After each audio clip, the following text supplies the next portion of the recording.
Today, I wanted to share this heated water hose with you, and I just received this, so I've only had it for a couple days, and I got it out and read the directions really quick. And today I'm going to go ahead and install it. Now we're getting this RV ready for somebody to live in, and they need water. Of course, they've been in here for a couple of days already without water, and it's not convenient. So with winter coming, we need to make sure that they're able to have water that won't freeze on them during the winter season. So what I got here is a nice convenient carrying bag. So if you're going from RV park to RV park, you will definitely have a way to store it. I'm going to go ahead and set this down and pull the hose itself out. Very impressed with how the packaging was on this. So of course the product just came in a box, and then the bag was in there, and then this hose is all well wrapped, and it has storage straps, just your standard nylon straps that unclip just like that, and we can just set those down.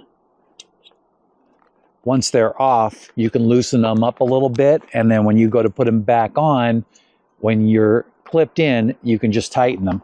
Now it says that you can put the power in from both ends. And when I looked at that, I wasn't sure exactly what that meant.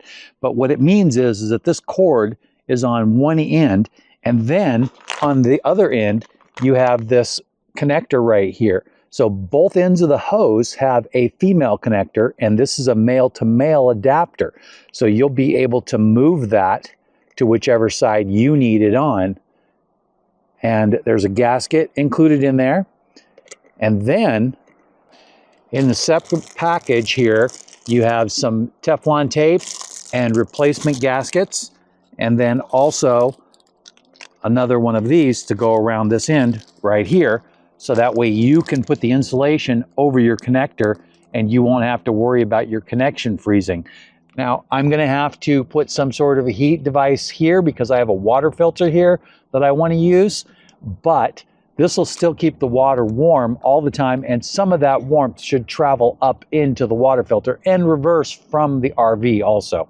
I'm going to go ahead and get this seated in and get this connected, and then I'll show you what the connections look like when I'm all done.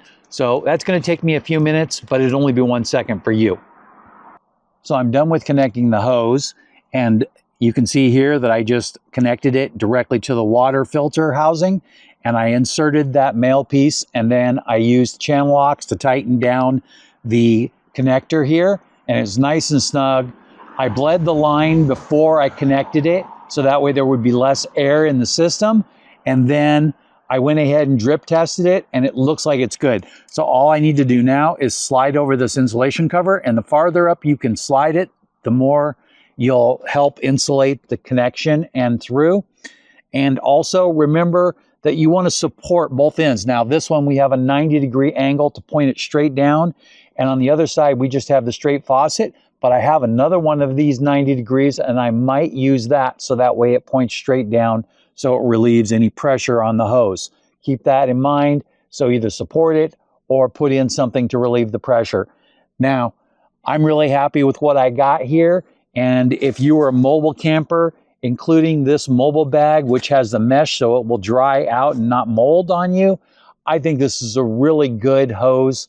And I won't really know about the heating ability until it gets cold enough, because it has a thermostat, so it won't come on until it's really nice and cold out.